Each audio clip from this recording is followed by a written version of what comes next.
ਤੁਹਾਡੇ ਸਾਰਿਆਂ ਦਾ ਸ਼ੁਕਰੀਆ ਜਿਹੜੇ ਇੱਥੇ ਤਸ਼ਰੀਫ ਲਿਆਏ ਤੇ ਉਹ ਬਾਰੇ ਮੈਂ ਗੱਲਬਾਤ ਕਰਾਂਗਾ। ਚੋਰਾਂ ਵਾਲਾ ਪਿੰਡ ਬੜਾ ਤਾਰੀਖੀ ਪਿੰਡ ਹੈ ਤੇ ਅੱਗੇ ਸਿਰਫ ਮੈਂ ਥੋੜਾ ਮੇਰੇ ਵਿੱਚ ਕੋਈ ਖਾਸ ਕੰਮ ਨਹੀਂ ਕਰ ਸਕਿਆ। ਅੱਗੇ ਸਿਰਫ ਪੁਰਾਣੇ ਜ਼ਮਾਨੇ 'ਚ ਮੈਂ ਉਸ ਵਕਤ ਟੈਲੀਫੋਨ ਨਹੀਂ ਸਨ ਹੁੰਦੇ, ਮੋਬਾਈਲ ਤੋਂ ਆਏ ਨਾ ਉਸ ਵਕਤ ਦੂਸਰੇ ਜਿਹੜੇ ਫੋਨ ਨੂੰ ਲੈਂਡ ਲਾਈਨ ਉਹ ਵੀ ਨਹੀਂ ਸਨ ਹੁੰਦੇ ਤੇ ਉਸ ਵਕਤ ਇੱਥੇ ਮੈਂ ਇੱਕ ਟੈਲੀਫੋਨ ਦਾ ਟਾਵਰ ਜਿਹੜਾ ਚੋਰਾਂ ਵਿੱਚ ਲਵਾਇਆ ਸੀ, ਜਿਹਦੇ ਨਾਲ ਪੂਰੇ ਪਿੰਡ ਦੇ ਵਿੱਚ ਟੈਲੀਫੋਨ ਸੁਣਿਆ ਜਾ ਸਕਦਾ ਸੀ। 1900 ਤੇ ਮੈਂ 85-86 ਦੀ ਗੱਲ ਕਰ ਰਿਹਾ, ਬਹੁਤ ਪਹਿਲੇ ਦੀ ਗੱਲ ਹੈ। ਫਿਰ ਇੱਕ ਬੜਾ ਵੱਡਾ ਮਸਲਾ ਆਈ ਇਸ ਇਲਾਕੇ ਦਾ, ਉਹ ਇਹ ਆਈ ਕਿ ਇਹਦਾ ਲੋਹਾ ਟਿੱਬਾ ਪਿੰਡ ਇੱਥੇ ਇੱਕ ਪੁਲ ਹੀ ਬਣਿਆ ਸੇਮ ਦੇ ਉੱਤੇ, ਉਹ ਪੁਲ ਟੁੱਟ ਗਿਆ ਤੇ ਕੋਈ ਆਉਣ ਜਾਣ ਦਾ ਰਸਤਾ ਨਹੀਂ ਸੀ ਬੰਦਿਆਂ ਦਾ। ਉਸ ਲੋਹੇ ਟਿੱਬੇ ਵਾਲੇ ਬੰਦੇ ਕਿਸ਼ਤੀ ਬਣਾ ਲਈ ਤੇ 5 ਰੁਪਏ ਉਸ ਜ਼ਮਾਨੇ ਦੇ ਟੈਕਸ ਲਾ ਦਿੱਤਾ ਆਰ ਪਾਰ ਜਾਣ ਦਾ। ਬੜਾ ਤਕਲੀਫ ਸੀ, ਬੜਾ ਮੁਸ਼ਕਲਾਤ ਆਈ ਉਸ ਵਕਤ। ਤੇ ਉਹ ਮੈਂ ਇੱਥੇ ਆਇਆ ਤੇ ਮੈਂ ਵੇਖਿਆ ਕਿ ਬੜੀ ਇੱਥੇ ਪਰੇਸ਼ਾਨੀ ਹੋ ਰਹੀ ਹੈ, ਮੁਸ਼ਕਲਾਤ ਆ ਰਹੀਆਂ ਤੇ ਮੈਂ ਆਪਣੇ ਪਿੰਡ ਦੀ ਸੜਕ ਵਾਸਤੇ ਪੈਸੇ ਰੱਖੇ ਸਨ, ਮੈਨੂੰ ਯਾਦ ਨਹੀਂ ਕਿੰਨੇ ਲੱਖ ਸਨ, ਬੜੀ ਪੁਰਾਣੀ ਗੱਲ ਹੈ। ਉਹ ਬੜੀ ਜ਼ਰੂਰੀ ਸੀ ਉਸ ਵਕਤ। ਆਪਣੇ ਪਿੰਡ ਦੀ ਸੜਕ ਨਾਲ ਬੰਦੇ ਆਖਦੇ ਨੇ ਕਿ ਆਪਣੇ ਪਿੰਡ ਦੀ ਵੀ ਬਣਾ ਸਕਿਆ ਤੇ ਮੈਂ ਉਹਦੇ ਬਾਵਜੂਦ ਉਹ ਸੜਕ ਕੈਂਸਲ ਕਰਤੀ ਕਿ ਮੈਂ ਲੋਹੇ ਟਿੱਬੇ ਦਾ ਪੁਲ ਉਸ ਵਕਤ ਬਣਾਇਆ। ਔਰ ਉਸ ਵਕਤ 50 ਲੱਖ 1985 ਵਿੱਚ 50 ਲੱਖ ਦੇ ਨਾਲ ਬਣ ਕੇ ਸਾਫ ਸਾਫ ਦੱਸਿਆ ਤੇ ਉਹ ਹੁਣ ਫਿਰ ਸੁਣਿਆ ਟੁੱਟਾ ਪਿਆ, ਉਹ ਫਿਰ ਹੁਣ ਹੱਲ ਕਰਨਾ ਪਏਗਾ ਕਿਉਂਕਿ ਬੜੀ ਦੇਰ ਹੋ ਗਈ ਹੈ।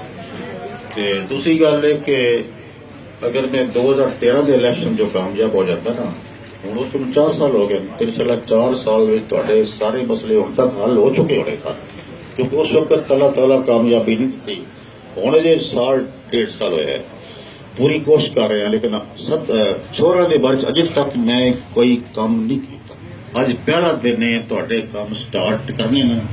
ਤੇ ਦੂਸਰੀ ਇਹ ਕਿ ਮੈਂ ਕਦੀ ਕੱਚੀ ਗੱਲ ਐਸੀ ਗੱਲ ਵਾਦਾ ਜਾਂ ਗਲਤ ਗੱਲ ਨਹੀਂ ਕੀਤੀ ਜਿਹੜੀ ਮੈਂ ਨਾ ਕਰ ਸਕਾਂ। ਅੱਜ ਤੋਂ ਤੁਹਾਡੇ ਕੰਮ ਸ਼ੁਰੂ ਕਰਨੇ। ਇੱਕ ਜਿਹੜਾ ਸੋ ਮੁਤਾਲਬਾ ਨਹੀਂ ਕੀਤਾ ਉਹ ਮੈਂ ਸ਼ੁਰੂ ਕਰਾ ਚੁੱਕਿਆ, ਉਹ ਇਹ ਲੋਹੇ ਟਿੱਬੇ ਤੋਂ ਲੈ ਕੇ ਚੋਰਾਂ ਵਾਲੇ ਤੱਕ ਕਾਰਪੇਟ ਸੜਕ। ਇਹ ਮੈਂ ਚੋਰਾਂ ਵਾਲੇ ਕਿਸੇ ਬੰਦੇ ਨਹੀਂ ਆਖਿਆ, ਮੈਂ ਖੁਦ ਮਹਿਸੂਸ ਕੀਤਾ ਕਿ ਇਹ ਬੜਾ ਖਰਾਬ ਰਸਤਾ ਹੋ ਗਿਆ, ਪੜਨਾ ਚਾਹੀਦਾ ਹੈ। ਗੁਜ਼ਰੇ ਆਲਾ ਮੈਂ ਦਰਖਾਸਤ ਦੇ ਚੁੱਕਿਆ, ਉਹਨਾਂ ਮਹਿਕਮੇ ਕੋਲ ਐਸਟੀਮੇਟ ਮੰਗ ਲਿਆ, ਐਸਟੀਮੇਟ ਚਲਾ ਗਿਆ। ਸਿਰਫ ਜਿਹੜਾ ਕੰਮ ਰਹਿ ਗਿਆ ਮਨਜ਼ੂਰੀ ਉਹਨਾਂ ਫਾਈਨਲ ਦੇਣੀ ਹੈ ਤਾਂ ਕਿ ਅਗਲੇ ਸਾਲ ਦੇ ਸਾਲਾਨਾ ਪ੍ਰੋਗਰਾਮ ਦੇ ਵਿੱਚ ਸ਼ਾਮਲ ਹੋ ਜਾਏ ਤੇ ਫੰਡ ਰਿਲੀਜ਼ ਕਰਨਾ ਹੈ। ਉਹ ਤਕਰੀਬਨ 80% ਹੋ ਗਿਆ, ਜੇ 20% ਜਦ ਤੱਕ ਨਾ ਹੋਵੇ ਮੈਂ ਕੋਈ ਪੱਕੀ ਗੱਲ ਨਹੀਂ ਕਰ ਸਕਦਾ। ਤੁਹਾਡਾ ਜਿਹੜਾ ਗੈਸ ਵਾਲਾ ਮਸਲਾ ਉਹ ਵੀ ਅੱਜ ਤੋਂ ਬਾਅਦ ਹੀ ਸ਼ੁਰੂ ਕਰਨਾ ਹੈ। ਅੱਗੇ ਕੋਈ ਨਹੀਂ ਕੀਤਾ, ਅੱਜ ਤੋਂ ਸਾਥ ਕਿਸੇ ਹੋਰ ਪਿੰਡਾਂ ਦਾ ਮੈਂ ਕੀਤਾ ਜਿਹਨਾਂ ਨੇ ਅੱਗੇ ਆਖਿਆ ਸੀ ਇੱਥੋਂ ਦਾ ਮੈਂ ਅੱਜ ਤੋਂ ਬਾਅਦ ਸ਼ੁਰੂ ਕਰਨਾ ਹੈ। ਇਨਸ਼ਾਅੱਲਾਹ ਤਾਲਾ ਕੋਸ਼ਿਸ਼ ਹੋਵੇਗੀ ਕਿ ਜਿੰਨੀ ਜਲਦੀ ਹੋ ਸਕੇ ਕਿਉਂਕਿ ਗੈਸ ਦਾ ਤੁਹਾਨੂੰ ਸ਼ਾਇਦ ਪਤਾ ਨਹੀਂ ਕਿ ਸਭ ਤੋਂ ਮੁਸ਼ਕਲ ਕੰਮ ਜਿਹੜਾ ਹੈ ਨਾ ਉਹ ਗੈਸ ਦਾ ਹੈ। ਗੈਸ ਉੱਤੇ ਪੂਰੇ ਮੁਲਕ ਤੋਂ ਪਾਬੰਦੀ ਲੱਗੀ ਹੈ। ਨਵੀਂ ਗੈਸ ਕਿਸੇ ਜਗ੍ਹਾ ਤੇ ਪੂਰੇ ਮੁਲਕ ਤੋਂ ਲੱਗ ਨਹੀਂ ਸਕਦੀ ਜਦ ਤੱਕ ਵਜ਼ੀਰ ਆਜ਼ਮ ਨਵਾਜ਼ ਸ਼ਰੀਫ ਦੀ ਮਨਜ਼ੂਰੀ ਨਾ ਦੇਵੇ। ਔਰ ਮੈਂ ਕਿ ਮਨਜ਼ੂਰੀ ਲਈ ਹੈ, ਪਾੜਿਆਂ ਤੇ ਲਈ ਹੈ, ਇੰਨੀ ਕਾਨੂੰਨ ਦੀ ਲਈ ਹੈ, ਪਰ ਕਈਆਂ ਪਿੰਡਾਂ ਦੀ ਮਨਜ਼ੂਰੀ ਲੈ ਚੁੱਕੇ। ਸਿਰਫ ਮੇਰੀ ਜਾਵੇ ਦਰਖਾਸਤ ਫਾਈਲ ਉਹ ਮੈਨੂੰ ਮਨਜ਼ੂਰੀ ਦੇ ਦਿੱਤੇ। ਇਹ ਤਾਂ ਤੁਹਾਡਾ ਕੰਮ ਸ਼ੁਰੂ ਕਰਨਾ ਹੈ ਕੱਲ੍ਹ ਤੋਂ।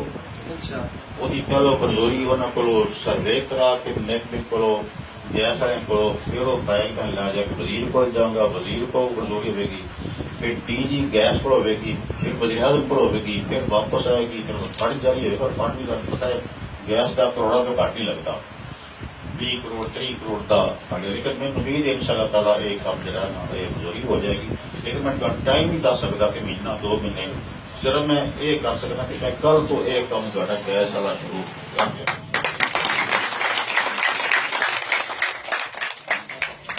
ਉਹ ਸਰਵੇ ਹੋ ਜਾਏਗਾ ਨਾ ਸਾਰਾ ਪਤਾ ਲੱਗੇਗਾ। ਲੇਕਿਨ ਮੇਰਾ ਤੇ ਕੰਮ ਹੈ ਲੇਕਿਨ ਨਾਲ ਖਲੂਸ ਨਾਲ ਕੋਸ਼ਿਸ਼ ਕਰਨੀ।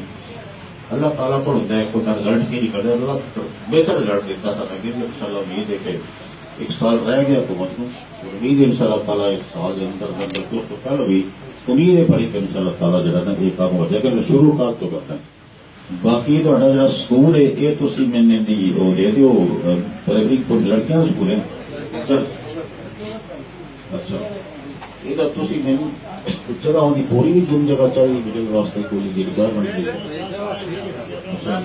ਇਹਦੀ ਮੈਂ ਉਸ ਨੂੰ ਆਪ ਕਰਨਾ ਹਮਦਰਦ ਨਹੀਂ ਆਇਆ ਹਮਦਰਦ ਉਹਨਾਂ ਕੋਲ ਫਿਜ਼ੀਬਿਲਿਟੀ ਰਿਪੋਰਟ ਹੈ ਦੀ ਬਣਾ ਕੇ ਭੇਜੀ ਕੋਲ ਮੈਂ ਜਾ ਕੇ ਵੀ ਲੈ ਲਾ ਸਕਦਾ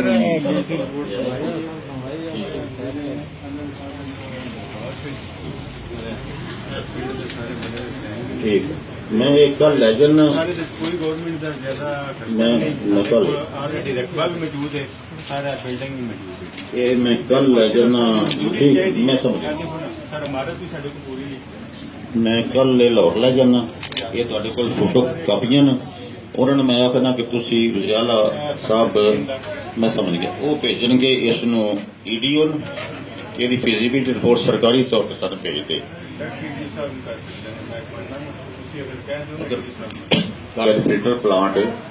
ਫਿਲਟਰ ਪਲਾਂਟ ਲੱਗ ਜਾਂਦਾ ਹੈ ਲੇਕਿਨ ਉਹਦੀ ਸਫਾਈ ਕਰਨੀ ਹੁੰਦੀ ਹੈ ਫਿਲਟਰ ਚੇਂਜ ਕਰਨਾ ਹੁੰਦਾ ਹੈ ਲੋਕ ਨਹੀਂ ਸਾਡੇ ਕਰ ਸਕਦੇ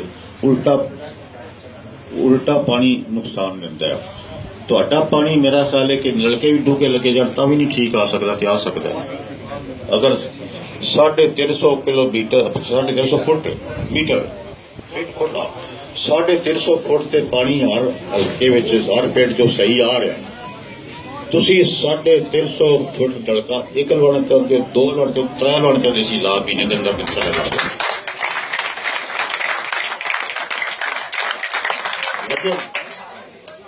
ਤੁਸੀਂ ਜਿੱਥੇ ਲਵਾਉਣਾ ਚਾਹੁੰਦੇ ਹੋ